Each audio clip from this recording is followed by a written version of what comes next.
phase 11. It is a place of stock analysis. The area of stock analysis is in the phase 11. ठीक है, phase 11 के अंदर मैंने stock analysis के बारे में बताया हुआ है कि फेज 11 यहाँ लिख देता हूँ, फेज 11 आपको दिख जाएगा, फेज 11। ठीक, ओके। अब आप कहोगे 10 के बाद तो मैं पढ़ाऊंगा ही नहीं, यहाँ कैसे बता रहा हूँ? कुछ कुछ तो बता ही सकता हूँ, सारी चीजें तो नहीं। अब शांत हो जाओ, सारे कुछ मिलेगा। यहाँ पर मैं आपको आज गैप रिलेशंस के बारे में बता रहा हूँ, तुम्हारी थोड़ी ना गलतफहमी दूर करता हूँ। जिसने चीज समझ ली ना, वो कभी भी स्टॉक मार्केट, इंडियन मार्केट के गैप्स के बारे में थिंकिंग चेंज हो जाएगी। जैसे पहले मैंने आपको जीयूजीडी से रिलेटेड बताया था, जीयूजीडी आपको पता है, गैप अप गैप डाउन वाला जो बताया था मैंने आपको। ठीक है, ये कोई रैंसमवेयर वाला वायरस नहीं है, तो ध्यान से समझो। जैसे मान लो कभी भी किसी भी मार्केट में कोई सी भी कैंडल बनती है, जैसे 3:30 पर, मैं आईएसटी के बारे में बता रहा हूँ, इंडियन स्टैंडर्ड टाइम के बारे में बता रहा हूँ। 3:30 PM पर जब मार्केट क्लोज हो जाती है, उसके बाद प्री मार्केट आवर्स होते हैं, प्री ट्रेडिंग आवर्स हम लोग कहते हैं। इंडिया में अलाउड नहीं है, फॉरेन में कुछ कुछ जगह पर अलाउड है। पोस्ट मार्केट आवर्स, मैंने गलत बोल दिया है। पोस्ट मार्केट ट्रेडिंग होती है, जिसे हम लोग एक तरह से आफ्टर आफ्टर इंस्टीट्यूशन इफेक्ट्स बोलते हैं। मतलब इनमें नॉर्मल आदमी नहीं ट्रेड कर सकते, नॉर्मल ट्रेडर्स नहीं करते, वो थोड़ा बड़े लेवल के लिए होता है। तो हमें सिर्फ मतलब है जहां पर 3:30 बजे लास्ट कैंडल बनती है मार्केट की, this is the last candle of this. और जैसे मान के चलो ये कैसी भी बनी हुई है, हमें इससे कोई मतलब नहीं। ठीक है, ये कैसी भी बनी हुई है, हमें इससे कोई मतलब नहीं है। तो अगर मार्केट अपने आप को इस जगह पर 3:30 बजे क्लोज करती है इस कैंडल के साथ, ठीक है, जैसे वो ऊपर आई थी और ऊपर आके इस जगह क्लोज कर देती है, 9:15 AM पर अगली कैंडल गैप अप पे खुलेगी या गैप डाउन पे खुलेगी। It's only possible if you measure the previous supply और डिमांड।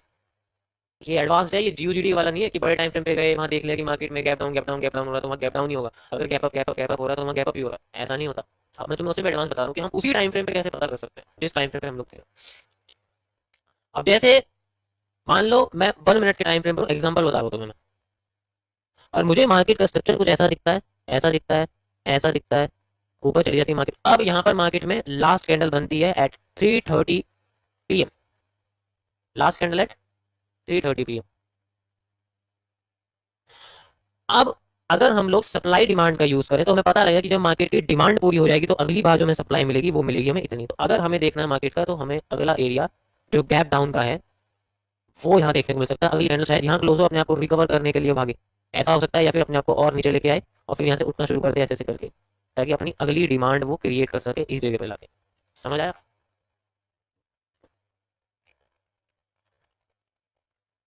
समझ आया? ये सारा कॉन्सेप्ट उसकी पिछली सप्लाई डिमांड के अभी अभी तुम्हें दिखाऊंगा चार्ट पे, अभी रुक जाओ, पहले इसको समझ लो ध्यान से क्या होता है। ठीक है, तो मार्केट्स में जनरली ऐसा नहीं है कि वो गैप अप है तो आज तो दुनिया की अलग ही मार्केट चल रही है, उसका पहले से रिलेशन ही नहीं है, उसका पहले से रिलेशन ही नहीं है। रिलेशन है उसका, कोई स्ट्रक्चर है, बेशक मार्केट बंद हो चुकी है लेकिन वो स्ट्रक्चर को फॉलो जरूर करेगी। ऐसा नहीं हो सकता कि, ऐसा हो सकता है कि वो एनआरसी बना दे या ईआरसी बना दे। ईआरसी मतलब एक्सटेंडेड रेंज कैंडल जो होती है, जो एक ही कैंडल जो कैंडल 4 5 6 7 बन के एक मूव क्रिएट करना चाहती थी, वही एक ही कैंडल ने मूव क्रिएट कर दिया, उसे हम लोग ईआरसी कहते हैं, एक्सटेंडेड रेंज कैंडल, आईएफसी जो होती है।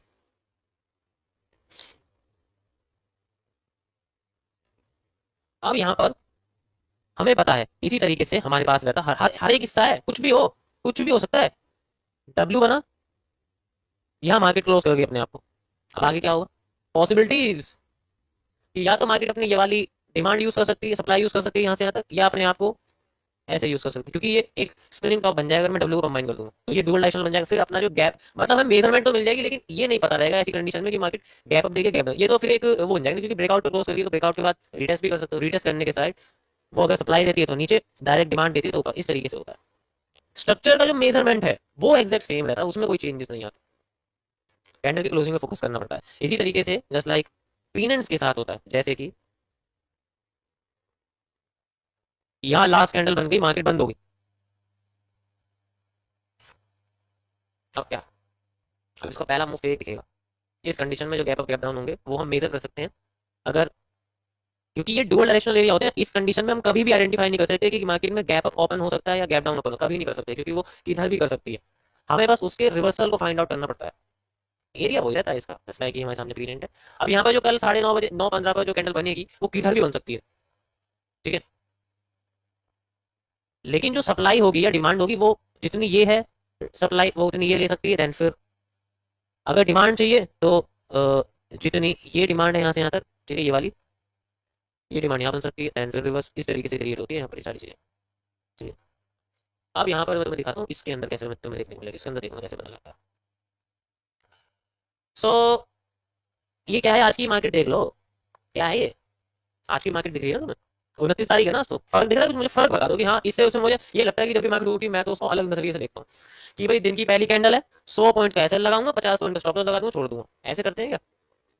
ये क्या है, this is a structure, this is not a, ये देखो जरा, ये एक स्ट्रक्चर है, यहाँ से मैं लगा के दिखाता हूँ, ये देखो, दिखा? अब इसमें फर्क बता दो मुझे क्या है, दिख रहा है कुछ फर्क? जितना यहाँ से लेके यहाँ तक की सप्लाई है उतना यहाँ से लेके यहाँ तक की सप्लाई मिली है, फर्क पता लग रहा है कुछ? स्ट्रक्चर वही है, कोई फर्क नहीं। तो ऐसी गलत फहमी निकालो कि एक दिन की जो कैंडल होती है, एक बार की कैंडल होती है, वो बहुत अलग होती है, उसे हमें अलग नजर से देखना पड़ता है, ठीक है। तो समझ रहे हो ना? अभी और दिखा दो, रुक जाओ, अभी तो स्टार्ट ही नहीं करा मैंने। अब चलो जरा पिछले पिछले दिन की तरफ चलो जरा, यहाँ आ जाओ जरा, इसमें मुझे फर्क बता दो जरा, क्या है इसमें फर्क बता दो मुझे, कुछ फर्क दिख रहा है? इसकी डिमांड पूरी नहीं होगी इसलिए अपने आप को ऊपर से क्लोज करके नीचे ऊपर बन गया एन, पूरा एन बना हुआ, देखो पूरा एन बना हुआ, यहाँ पर कोई फर्क नहीं है, किसी में भी कोई फर्क नहीं। और दिखाता हूँ आपको, यहाँ आ जाओ, ये देखो, ये दिख रहा गैप, भाई जितनी मार्केट अपने आप को यहाँ से लेके यहाँ तक उठा के लाई है, जस्ट लाइक इंडिकेटेड अकाउंट है, and then we have a move like this, थोड़ा बहुत तो गैप का हिस्सा देगी, रिवर बन जाएगी, स्ट्रक्चर को दिखेगा नहीं, एरिया है, ऐसे ऐसे, एन एन, ठीक ठीक। और दिखाता हूँ आपको, पीछे चलते हैं, यहाँ आ जाओ जरा, ये देखो जरा, फर्क बताओ मुझे, इसमें कुछ फर्क दिख रहा है तुम्हें कि हाँ भाई ये फर्क है, बहुत इंपॉर्टेंट वाला फर्क। यहाँ मैं तुम्हें ओपनिंग की बात समझा रहा हूँ कि ओपनिंग कैसे पता लगेगी, वेरी था ओपनिंग ऑफ द मार्केट, यहाँ पर देखो, यहाँ पे पता लग जाएगा तुम्हें, ये देखो, यहाँ है क्या, यहाँ पर ये देखो, फर्क बता दो मुझे क्या है कुछ, इस स्ट्रक्चर में और इस स्ट्रक्चर में कोई फर्क बता दो क्या है? जब इसकी सप्लाई पूरी होगी, इसने डिमांड देनी शुरू कर दिया, demand created at this point, market. और देखो, ये देखो, ये तो डबल डायरेक्शनल एरिया है, इसमें तो पहला मुंह पता लगेगा ना कहाँ से कहाँ तक।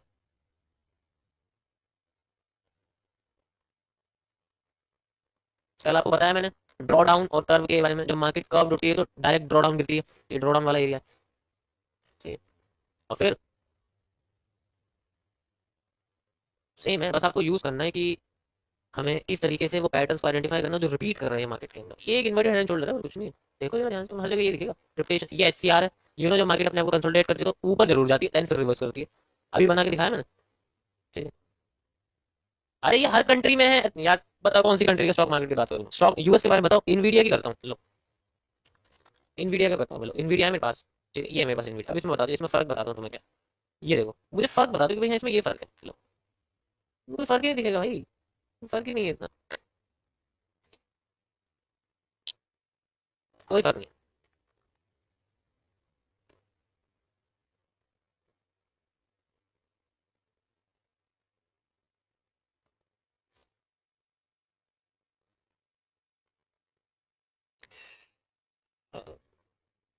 इसने माइनर करा है चेंज, मेजर नहीं करा है, इसलिए नीचे नहीं आ रही है। माइनर करने से कोई फर्क नहीं पड़ता, माइनर का मूव तो उसके उसके मेजर के पास तक वो रहता है वैलिड, लेकिन मेजर का move up to bottom area तक रहता है जहाँ से वो ट्रेंड बनना शुरू होता है, लेकिन नहीं हुआ।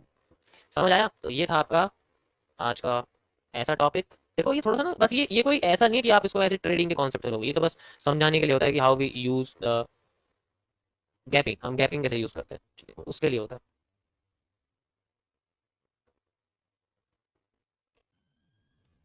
TLC एडवांस्ड वर्जन, ठीक है, ये आपका TLC है। तो ऐसा लग रहा है जैसे डॉल के वो बन गए ना, दो दो चुटियां बन गई हैं, चोटी बन गई, चोटी चोटी होती है ना, ठीक है। इसका मतलब है आपका ट्रेंड लाइन कॉन्सेप्ट, ठीक है। जब मैं स्कूल में ऐसे अंडरलाइन नहीं करता था ना, टीचर मुझे मारते थे कि तुमने अंडरलाइन क्यों नहीं करा। फिर मैंने ऐसे अंडरलाइन करना शुरू करा तो पूरा पैराग्राफ ही अंडरलाइन कर देता था। हाँ ये वो मतलब कि इंपॉर्टेंट वर्ड है, जो हेडिंग्स है ना उसको अंडरलाइन करना, उसको थोड़ा सा वो करना है, तुम्हें हाईलाइट करना है, पूरा का पूरा पैराग्राफ ही हाईलाइट कर दिया। पढ़ो तुम, ई एम आर बी ए भी हाईलाइट कर दिया, उसके नीचे अंडरलाइन लगा दी। ये मैं आपको आज इसमें जो कॉम्प्लेक्स कनेक्टिविटी होती है उसके बारे में आपको बताऊंगा कैसे होती है, ठीक है। तो इसके अंदर आपका जो कॉम्प्लेक्स कनेक्टिविटी उसके बारे में हम बात करेंगे।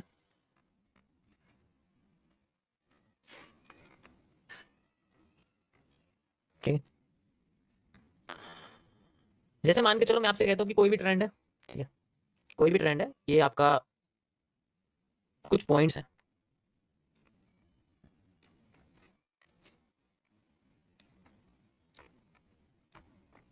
ध्यान से समझना है।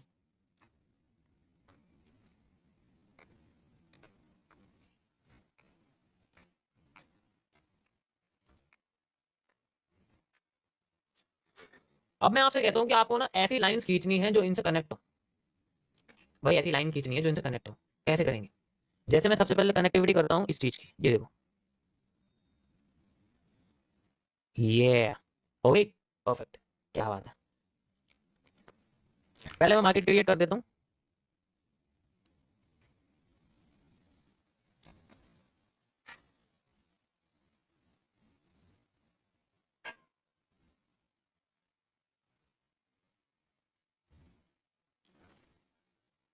अब मैंने ऐसे लाइन कनेक्ट करी हुई है जो मैक्सिमम पॉइंट्स के साथ कनेक्ट हो रही है। अभी और भी लाइन कनेक्ट हो सकती है इसके अंदर। जैसे एग्जांपल के लिए मैं यहां से लेके ऐसे कनेक्टिविटी कर सकता हूँ इसकी, for making a break down, होगी। उसके साथ मैं इसके अंदर भी कनेक्टिविटी कर सकता हूँ, जैसे ऐसे करके, ठीक है। अगर आप देखोगे ऐसे, ये मेरे पास जैसे कनेक्टिविटी होगी इस तरीके से।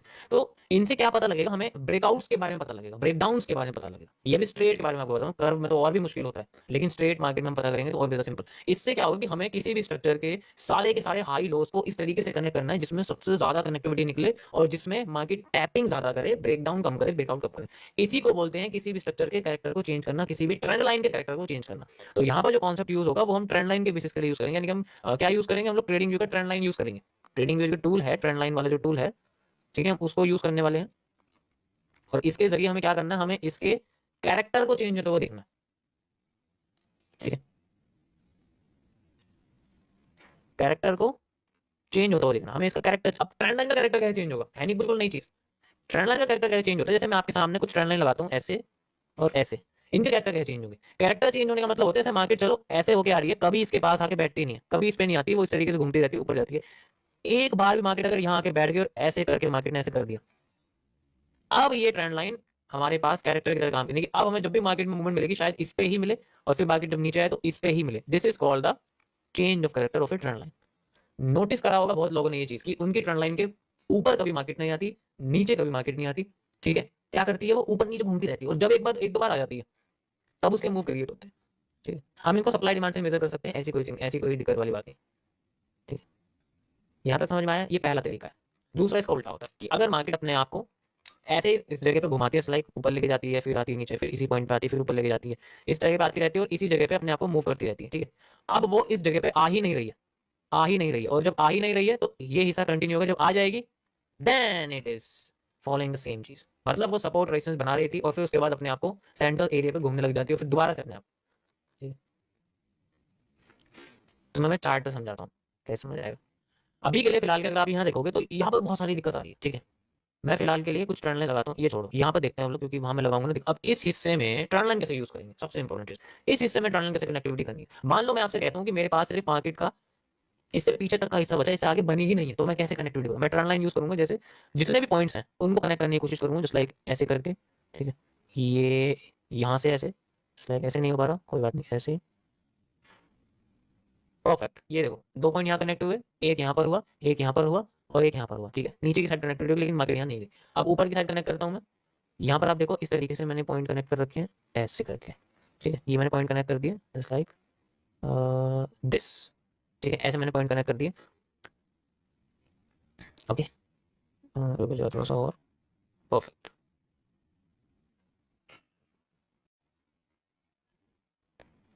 ओके, ये मैंने ऐसे कनेक्ट कर दिया, ठीक है। और भी कनेक्ट करते हैं, देखो किस तरीके से करेंगे। ऊपर की साइड देखो ऐसे, ये यहाँ पर कनेक्टिविटी हो रही है, अगर आप देखोगे ध्यान से ऐसे, ये हमारे पास है, ठीक है। तो कुछ चीजें सिंपल ट्रेंड लाइन से भी हम लोग कर सकते हैं, ऐसी कोई चीज नहीं। जैसे कि देखो, अगर मैंने डोल पॉइंट्स कनेक्ट करें ऊपर से, समझते हैं नीचे की तरफ, मैं ऊपर से अप टू डाउन आऊंगा, ठीक है, ध्यान से समझना। बेरिश एंगल्फिंग, बेरिश एंगल्फिंग, उसके बाद मैंने आपसे बोला कि मार्केट इसके बाद बनी ही नहीं है, तो मार्केट क्या करती है? यहाँ आती है और अपना नीडेड वॉल्यूम छोड़ देती है। हमें अपने दिमाग में आप समझ के रहना है कि अब यहाँ पर मार्केट जब आएगी तो यहाँ पर हमें क्या दिखेगी? आईएफसी कैंडल, यानी कि बहुत बड़ी सी ग्रीन कैंडल दिखेगी आईएफसी जैसी। दिखेगी, दिखेगी या नहीं दिखेगी? और अगर दिखेगी तो वो क्रॉस करेगी। अब हमें सोचने का, अगर उसने क्रॉस कर दिया तो वो उसको, इस ट्रेंड लाइन को सपोर्ट की तरह यूज कर सकती है। कर सकती है नहीं कर सकती, क्योंकि अभी वो रेजिस्टेंस की तरह यूज कर रही है। जब वो इस ट्रेंड लाइन को तोड़ेगी तो वो इसको सपोर्ट की तरह यूज कर सकती है। एंड नाउ मार्केट यहाँ पर नीड वॉल्यूम क्रिएट करती है और क्रॉस करके यहाँ देखो आपके सामने क्या बना हुआ है, यहाँ देखो ये क्या है, बनी हुई है बड़ी सी कैंडल। और अब ये इसको एज ए सपोर्ट की तरह यूज कर रही है, नीचे से इंड्यूसमेंट्स वगैरह भी आ रही है, and then we have a bullish engulfing इस एरिया पे। This is the real area of execution.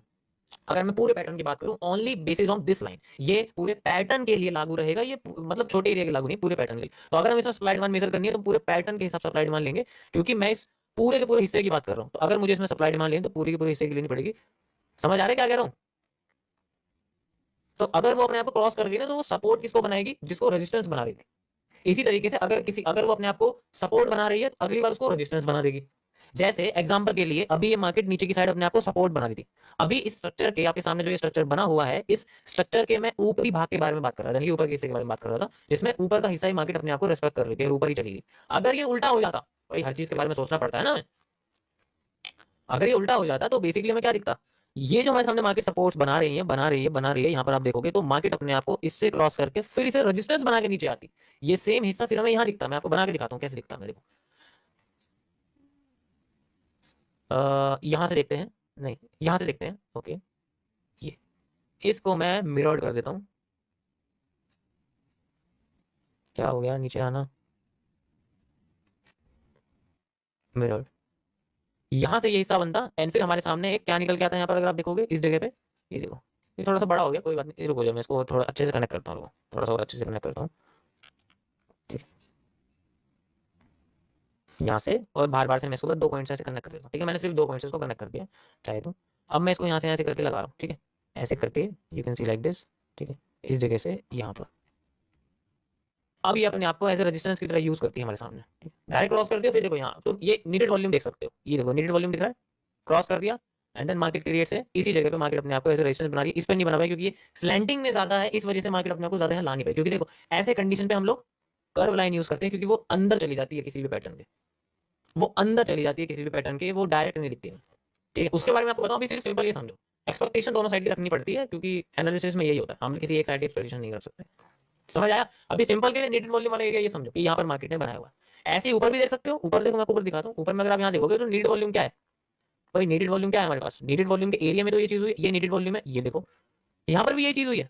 ठीक है, लेकिन मेरा मेरा समझाना नीडेड वॉल्यूम के लिए नहीं है, मेरा समझाना आपको ट्रेंड लाइन के ऊपर है, कि ट्रेंड लाइन पे हमें सपोर्ट बनता हुआ देखना चाहिए जहाँ रेजिस्टेंस बना हुआ। ओके, चलो, we are on FTC, FTC chapter 2। FTC मतलब फेयर ट्रेडिंग कॉन्सेप्ट्स। ये ट्रेडिंग के आपको पता ही है पहले से। अच्छा, डे वन किस किस का, भाई ये बताओ पहले,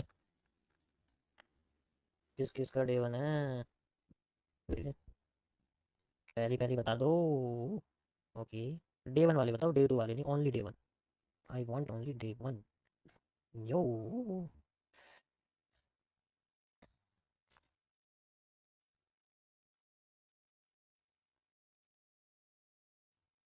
परफेक्ट, बहुत अच्छे। हाँ, दिल्ली में इवेंट करने वाला हूँ मैं जल्दी, 7 से नवंबर 7 से नवंबर 10 के बीच में इवेंट होने वाला है आपका। फॉर्म आपको मिल जाएगा दो कल या परसों में शायद, क्योंकि अभी हो क्या रहा है, टाइम नहीं मुझे मिल पा रहा, तो मैं मैनेज नहीं कर पा रहा हूँ। तो 7 से 10 नवंबर के बीच में दिल्ली में इवेंट होगा, एक मेंटोरशिप होगी जिसमें सिर्फ 50 से 100 बंदे होंगे। मैं नंबर भी नहीं जानता, मैंने सेलेक्ट नहीं किया है कितने लूँ कितने नहीं लूँ। ठीक है, बता दूंगा आपको क्या होगा उसके अंदर। One of the best master class मैं वहाँ दूंगा, पूरा तैयार होकर बेहतरीन, नो। चलो, ओके, अब मुझे आइडिया हो गया कितने लोग यहाँ बैठे हुए हैं। तो आज आपका चैप्टर 2 है। कल मैंने आपको लॉट डिस्ट्रीब्यूशन के बारे में बताया था, लॉट रीडिस्ट्रीब्यूशन या रीमास्टरिंग जो होती है उसके बेसिस पे आपको बताया था। ठीक है,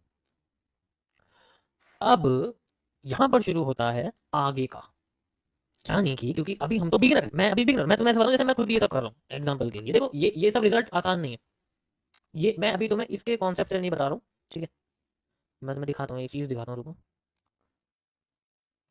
1 मिनट रुको जरा।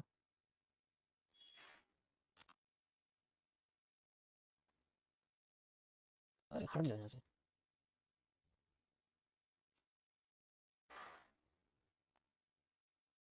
1 मिनट रुको गाइस, बस होने वाला है।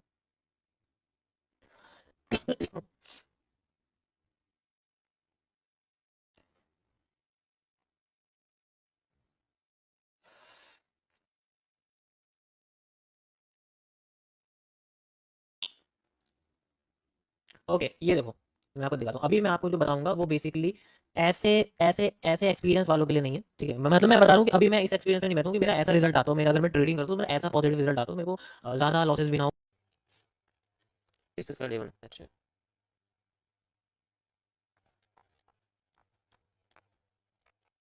कोई बात नहीं, धीरे धीरे करके तुम्हारा डे वन है, वन डे हो जाएगा। 8 साल पहले मेरा भी डे वन था। Complex chart pattern, so how we determine it, जो अभी लाइव में बन रहा है वो कैसे होता है। देखो, होता क्या है कभी कभी, जब मार्केट किसी ट्रेंड में होती है, जो अभी ट्रेंड है मैं तुम्हें उसके हिसाब से बताऊंगा कैसे। देखो, जैसे अभी मार्केट अपने आप को डाउन ट्रेंड में लेके आ रही है, कोई दिक्कत नहीं है। तो होता क्या है, वो डाउन ट्रेंड में लाके अपने आप को किसी एक पैरेलल चैनल में ना इनक्लोज कर लेती है, कोई दिक्कत नहीं होती, वो डाउन आती रहती। फिर दोबारा से उस पैरेलल चैनल को ब्रेक करके डायरेक्ट, इसमें फेक आउट नहीं होता, मैंने क्या बोला, इसमें फेक आउट नहीं होते, ठीक है, डायरेक्ट क्रॉस कर देती है और फिर बाद में अपने आप को किसी और पैटर्न के साथ एनक्लोज करके दोबारा इस जगह लेके आ जाती है। तब तो कोई दिक्कत नहीं होती, हम इसको स्नीजिंग वेज के जरिए यूज कर सकते हैं कि भाई एक एक कई सारे यहाँ पर हमारे सामने जो है छोटे छोटे से वेजेस हैं, यहाँ पर हम लोग यूज कर सकते हैं, ये भी है, ये भी है, ठीक है, हम यूज कर सकते हैं। और उसके बाद एक बड़ी सी वेज बन जाती है, छोटा मतलब एक वो बन जाता है, और उसके बाद फिर दोबारा हमारे लिए पॉजिटिव एंगल होते हैं, हम ये जानते हैं। ये तभी पॉसिबल है जब मार्केट में हमारे पास जो एरिया है वो करीब करीब इस रेंज के अंदर चल रहा हो, मतलब पैरेलल चैनल बिल्कुल सेम हो, तो वो अपने आप को फिर कंटिन्यू करती है, डाउन साइड में आ जाती है। इसी तरीके से वो अपसाइड में भी करती है, मतलब इसी तरीके से वो अपसाइड में भी करती है कि अगर मान लो वो ऊपर की साइड आ रही है, ठीक है, वो ऊपर आ रही है और वो किसी पैरेलल चैनल के अंडर है, पहले बेसिक समझो फिर थोड़ा एडवांस में समझना, और फिर बाद में वो अपने आप को ऊपर ना ले जाके मान लो नीचे की साइड ब्रेकआउट देती है, वो रियल होता है, बिल्कुल रियल होता है। और फिर बाद में अपने आप को किसी पैटर्न के थ्रू कैसे भी करके अपने आप को रिकवर करके फिर इसी रेंज के अंदर चलने लग जाती है ना, तो कोई दिक्कत नहीं होती। फिर हमें जो ब्रेकआउट दिखता है वो सीधे ऊपर दिखता है, मतलब जहां से आती है वहां चली जाती है, ऑपोजिट मूवमेंट क्रिएट कर देती है। 80% केसेस में ऐसे होता है कि ये ऑपोजिट मूवमेंट क्रिएट करती है, जहां से आती है उसके ऑपोजिट चली जाती है। तो इसका जो पैरेलल चैनल होता है वो बिल्कुल सेम रहता है, कोई दिक्कत नहीं होती उसके अंदर। और ये बहुत ईजी होता है, इसको फाइंड आउट करना भी बहुत ईजी होता है, क्योंकि जो IFC कैंडल वगैरह बनती हैं वो देखो, या तो वो यहाँ बनेंगी, ठीक है, या तो वो यहाँ बनेंगी, वो साफ दिख जाती है, उसमें कोई क्लियरिटी नहीं होती, बिल्कुल साफ दिख जाती है। जैसे एग्जांपल के मैं तुम्हें बताता हूँ, जैसे तुम निफ्टी देखोगे ना, निफ्टी तो अगर तुम देखोगे तो इसके अंदर तुम यहाँ जाओ, यहाँ इजीली तुम्हें दिख जाएगा कि मैं क्या समझा रहा हूँ, ठीक है, यहाँ तुम्हें इजीली समझ में आ जाएगा। अगर मैं ये हिस्सा बताऊँ, ये वाला, ये देखो, ये तुम्हें पैरेलल चैनल दिख रहा है, दिख रहा है पैरेलल चैनल, इस तरीके से तो इजीली फॉरवर्ड कर जाती है। और मैं छोटा दिखाता हूँ, जैसे एग्जांपल के लिए, ये हमारे लिए एक पैरेलल चैनल है जस्ट लाइक दिस, और ये देखो इसका साइज जो है वो लगभग लगभग सेम है, वो नीचे जाती है फिर दोबारा रिकवर करके ऊपर उसी जगह आ जाती है। ऐसे कंडीशन में पोजीशन को, मतलब मार्केट के स्ट्रक्चर को फाइंड आउट करना बहुत सिंपल होता है, उसको अपोजिट होता है, जैसे आती है उसके अपोजिट चली जाती है। अब इसके अंदर ऐसा नहीं होता। अब अगर मान लो ये हिस्सा या तो एक्सपेंड कर जाए, लास्ट वाला जो वेज है वो या तो डबल हो जाए या फिर वो आधा हो जाए, उस कंडीशन में क्या करते हैं। अभी हमारे सामने जो लाइव में है इसमें दो कंडीशन आती है। अभी लाइव में क्या हो रहा है कि हमारे सामने ऐसा नहीं बन रहा, हमारे सामने कैसा बन रहा है, वो नीचे आ रही है, तो आराम से नीचे इस तरीके से वेज क्रिएट करती है, और फिर बाद में वो नीचे ब्रेकआउट देके, ठीक है, और फिर दोबारा इसी जगह पर अपने मूवमेंट को बड़ा कर देती है। यहाँ कंफ्यूजन क्रिएट हो जाती है, क्योंकि ना तो ये वेज रहा और ना ही ये कोई पहले के पैटर्न से मैच कर रहा है। ऐसे कंडीशन में मार्केट में क्या करते हैं, किसी एक जगह पे जाने देते हैं, मतलब कैसे, जैसे ये लो है, ठीक है, ये इसका लो है, तो इस कंडीशन में ये अपने आप को या तो डायरेक्ट नीचे लेके आएगी। इस कंडीशन में जो सप्लाई होती है वो स्टार्टिंग से मैच की जाती है जहां से मार्केट गिरती है, यानी कि ये जो हमारे सामने सप्लाई है वो मैच की जाती है यहाँ से, और यहाँ तक की जो सप्लाई आपकी ये मैच की जाती है, और यही सेम हमारे सामने जो उठ के है, ठीक है, वो उठ के यहाँ पर आ जाती है। इस तरीके से ये होता है, फिर हमें मिलता है एक मेजर रिवर्सल एरिया इस जगह से। ये हमारा मेजर रिवर्सल एरिया होता है, यहाँ इनसाइडर डिमांड का बहुत लंबा ट्रेंड क्रिएट होता है और बहुत पावरफुल मार्केट ऊपर उठ के जाती है, बहुत अच्छे तरीके से जाती है, फिर मार्केट अपने आप को पावरफुल करके ऊपर लेके चली जाती है। सारा हिस्सा देखो, ये हिस्सा क्या था, यहाँ रिकवर होना चाहता था, ये हिस्सा यहाँ रिकवर होना चाहता था, यहाँ भी रिकवर होना चाहता था, लेकिन ये रिकवर होने की बजाय यहाँ नीडेड वॉल्यूम छोड़ देता है, और ये वॉल्यूम आगे जाके एक तरह से ड्राफ्ट में सेम हो जाता है। ड्राफ्ट तुम लोग जानते हो कि कोई चीज हमने पब्लिश नहीं करी तो वो ड्राफ्ट बन जाती है, आगे जाके हम पब्लिश, ऐसे ही यहाँ होता है, ये ड्राफ्ट एरिया जो है नीडेड वॉल्यूम ड्राफ्ट बन जाता है, ना तो पहले यूज हुआ और उसके बाद बाकी और नीचे का क्रॉस करते हैं, फिर ये रीजन होता है बहुत ज्यादा इंपॉर्टेंट, यहीं से ये सारा वॉल्यूम जो होता है इसका लिक्विडिटी स्वीप के जरिए मार्केट को ऊपर ले जाने की कोशिश करता है। सिर्फ यही इसका एक सॉल्यूशन है। अगर ये डायरेक्ट ऊपर चली गई ना यहाँ से तो फेक आउट होगा, वो नीचे नहीं ऊपर नहीं जानी चाहिए, डायरेक्ट पॉसिबिलिटी नहीं है। ऐसे कंडीशन में है। तो पहली कंडीशन मेरी अकॉर्डिंग टू लाइव स्ट्रक्चर जो हमारी बन रही है बिटकॉइन के अंदर, वो मेरा यही रहेगा, यही मेरा सेम सिस्टम रहेगा कि मार्केट में हमें यहाँ से लेके यहाँ तक का जो ये हिस्सा दिख रहा है तुम्हें बना हुआ, ये तो एक वेज हो गया, लेकिन उसके बाद ये वेज अपने आप को डबल कर देती है, कर देती है, क्योंकि भाई वेज तो छोटी होनी चाहिए थी, ये डबल क्यों होगी, लिक्विडिटी ऑब्जॉर्व कर रही है अपने आप, ताकि आगे जाके फेक आउट देके फिर एक रियल मूव निकल सके। तो इस कंडीशन में मेरा यही कॉन्सेप्ट रहेगा कि मार्केट अपनी जो सप्लाई है वो यहाँ से यहाँ तक की क्रिएट करे लाइक दिस, इस तरीके से, एंड मूव लगाए। मैं बिल्कुल टॉप से लेता हूँ, आपको बताइए यहाँ से लेके यहाँ तक का ये इसका 100% एरिया है और ये इसका 50% एरिया, ये इसका 50% एरिया। किसी भी एक रीजन पे अगर bullish pattern, then we have a insider demand, और उसके बेसिस पे मेरा जो एनालिसिस वो कहता है मूवमेंट लाइक दिस, या तो यहाँ से या यहाँ से। अब तुम्हें थोड़ा सा मैच होता हुआ दिखेगा ये स्ट्रक्चर, ये दिख रहा है तुम्हें पूरा एन सा दिख रहा है बना हुआ, देखा, ये पॉसिबिलिटी इसकी सबसे ज्यादा। अगर ये पहले ऊपर जाके क्रॉस कर गई ना, तो फिर से यहाँ पर आईसीटी टर्टल सूप देखने को मिलेगा, जो पहले भी हुआ था एक बार।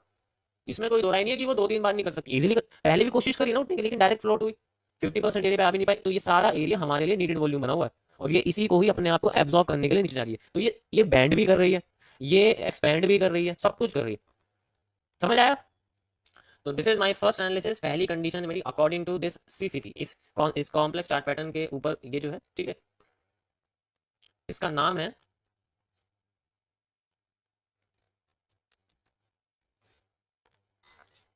इसका नाम है IW, ऐसे लिखा हुआ मैंने, इंस्टेंट वेजिंग,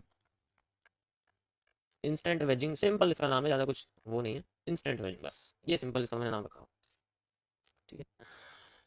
ओके गाइस, सो इसका पहली कंडीशन मेरी ये रहेगी अकॉर्डिंग टू दिस स्ट्रक्चर, ठीक है। ये मैंने टेलीग्राम चैनल पे, व्हाट्सएप चैनल पे अपना एनालिसिस शेयर कर दिया। कोई भी मेरी स्ट्रीम पर बाय सेल नहीं करेगा, ना ट्रेडिंग करेगा, ना बाय सेल मांगने आएगा, अपनी पसंदीदा किसी भी स्टॉक क्रिप्टो एसेट के रिकमेंडेशन लेके यहाँ पर पैसे की रिकवरी करने नहीं आएगा। ओके, ये थी पहली कंडीशन अकॉर्डिंग टू दिस। दूसरी कंडीशन क्या हो सकती है, अब उस बारे में, ये तो एक साइड है कि चलो ठीक है, वो अगर इस तरीके से आती है तो मान सकते हैं वो ऐसा क्रिएट कर सकती है। इसके अलावा और क्या हो सकता है, इसके अलावा और क्या हो सकता है, इसके लिए हमें थोड़ा टाइम फ्रेम को इसे स्क्वीज करना पड़ेगा, टाइम फ्रेम को 4 आवर में करना पड़ेगा। अब यहाँ पर थोड़ी सी ना खिचड़ी कम हो गई है, एक क्लियरिटी नजर आ रही है, और एक हमें डबल सप्लाई देखने को मिल रही है। कैसे, ये देखो, ये जो हिस्सा है हमारा टॉप से बॉटम तक का, you can see like this, ये हिस्सा डबल हो चुका है। एग्जैक्ट करंट पॉइंट पे तो 50% है, लेकिन जो हिस्सा यहाँ पर, जो हिस्सा यहाँ पर है हमारे सामने, ये सप्लाई जो है वो डबल हो चुकी है। 50% एरिया पे अभी भी रिजेक्शन कर रही है,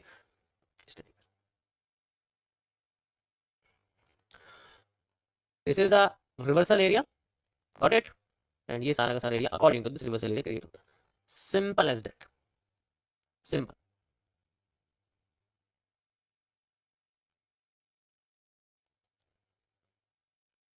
ठीक है, अपडेट करने की जरूरत नहीं, दूसरे के साथ हम मैच कर सकते हैं इसको। तीसरी कंडीशन क्या हो सकती है उस बारे में मैं आपको एक्सप्लेन करूंगा, ठीक है, इसको भी मैं शेयर करता हूँ। पॉसिबिलिटी हर चीज की हो सकती है, डिपेंड करता है बुलिश पैटर्न कहाँ पर आते हैं। ये 4 आवर पर है, ठीक है, तो ये थोड़ा लंबा चलेगा। ओके, अभी ना हो क्या रहा है मैं तुम्हें बताता हूँ। अभी तुम देख रहे हो कि मैं ज्यादातर दूसरी तीसरी चौथी कंडीशन नहीं दे रहा, है ना, देखा होगा, नोटिस कर रहे हो, मैं दूसरी तीसरी चौथी में 3-3 कंडीशन हर बार नहीं दे रहा, पहले दे रहा था। इसका मतलब जानते हो क्या है? इसका मतलब ये है कि मार्केट स्ट्रक्चर बहुत सिंपल बना रही है, अभी कॉम्प्लेक्स नहीं बना रही। इसलिए हम लोग अब मैं एक स्ट्रक्चर दे रहा हूँ, वही फॉलो हो रहा है बार बार, पिछले 15 दिन से एक ही एनालिसिस हो रही है बार बार, और वही ज्यादातर फॉलो हो रही है, वही ज्यादातर फॉलो हो रही है, वही ज्यादातर फॉलो हो रही है, क्योंकि कॉम्प्लेक्स कुछ बन ही नहीं रहा यहाँ पर। कॉम्प्लेक्स कुछ कुछ बन ही नहीं रहा, कॉम्प्लेक्स क्या कॉम्प्लेक्स बन रहा है, कुछ भी कॉम्प्लेक्स नहीं, सिंपल बन रहा है। तो कोई अब यहाँ पर जो करंट है मैंने ये थोड़ा सा कॉम्प्लेक्स है, इसीलिए इसकी कंडीशन ज्यादा रखनी इंपॉर्टेंट है, क्योंकि ये एक की लेवल है मार्केट का, एक तो हाई पे चल रही है पहली बार।